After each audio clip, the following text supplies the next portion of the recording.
మామ ఇప్పుడే భక్తమా శైలి విజ్ఞప్తి మూవీ అయితే కంప్లీట్ చేయడం అయితే జరిగింది. ఇక మూవీ ఎలా ఉందంటే, ఈ మూవీ చూసిన తర్వాత ఒక అబోవ్ యావరేజ్ లో ఉంది మామ.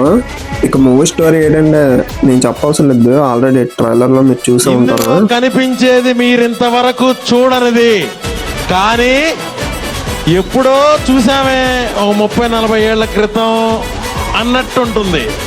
ఫస్ట్ హాఫ్ ఎలా ఉందంటే, ఫస్ట్ హాఫ్ చాలా స్లోగా స్టార్ట్ చేసి ఇంటర్వెల్కి తీసుకెళ్ళినప్పటికీ ఒక కామెడీతో ఎండ్ చేసాడు ఇంటర్వెల్ అయితే. ఇక సెకండ్ హాఫ్ ఎలా ఉందంటే, సెకండ్ హాఫ్ కామెడీతో స్టార్ట్ చేసి స్లోగా అయితే ఎండ్ చేసాము. ఈ మూవీలో మెయిన్ గా బాగా నచ్చింది హీరో హీరోయిన్స్ అయితే ఎక్కడ ల్యాగ్ చేయకుండా అయితే బేగా ఇంట్రడ్యూస్ అయితే చేశారు.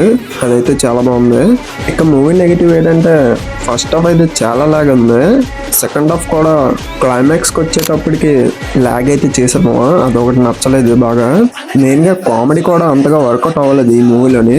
మరి డైరెక్టర్ కిషోర్ తిరుమల గారు మరి ఏం ప్లాన్ చేశారో అర్థం కాలేదు. మూవీ అయితే పెద్దగా ఎక్కలేదు మనకైతే. సో మరి ఈ మూవీ మీరు చూసుంటే మీకు ఎలా కనిపించిందో కామెంట్ చేసాను మామ.